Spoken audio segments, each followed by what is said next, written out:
viongozi wa Umoja wa Makatekista Kanda ya Mashariki ambao leo wataweka ahadi zao mbele ya kanisa ya kupokea uongozi na kuahidi kutumikia kwa mafaa ya mapana na umoja wa kanisa zima. Sasa tujiongee mbele.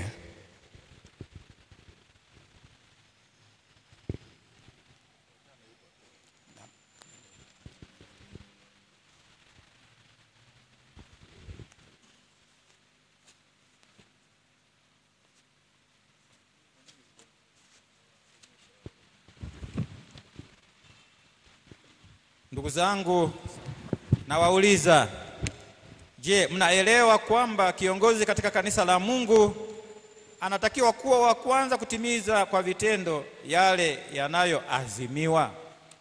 Umeelewa? Je, mko tayari kusimama imara katika uongozi wa taifa la Mungu bila woga, bila kuangalia nyuso za watu na kwa kujitoa kwa moyo thabiti? Uko tayari? Je, katika shughuli zenu za uongozi mnakubali kuongozwa na neno la Mungu linalotujia katika maandiko matakatifu, kuliishi, kulitafakari na kuwa kielelezo kwa makatekista wenzenu na jamii yote ya Mungu? Tunakubali. Mnaahidi kusimamia umoja wa makatekista Kanda ya Mashariki na kuwa watendaji kadiri ya masharti, maagizo, katiba na kanuni zake na kwa kufuata mamlaka fundishi ya kanisa?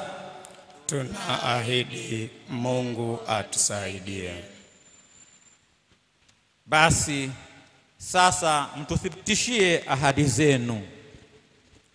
Sisi viongozi wa makatekista Kanda ya Mashariki tunatoa ahadi zetu mbele ya wenzetu waliotuchagua na mbele ya Mungu na kanisa lake kuwa tumekubali kwa hiari na kwa moyo madaraka na uongozi tuliopewa na kutimiza yote kadiri ya maagizo ya Bwana na kwa utukufu wake Mungu.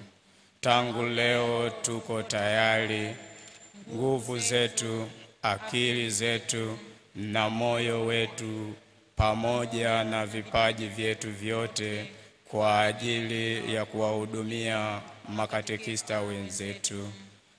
Mungu utusaidie. Mungu Baba, uliwaimarisha wafuasi wako kwa Roho wako Mtakatifu.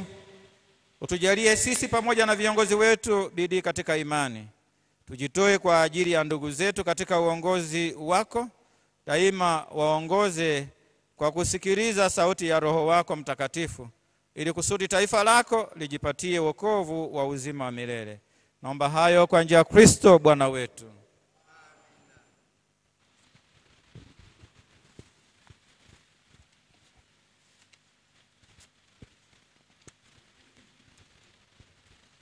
Kristo awapokee ninyi katika hesabu ya watumishi wake. Katika sala zenu Mungu awajalieni kwa njia ya mwanaye wa pekee, mpatanishi wetu na Mungu, tupate nafasi ya kuishi vizuri, kutenda mema na kudumu katika wema.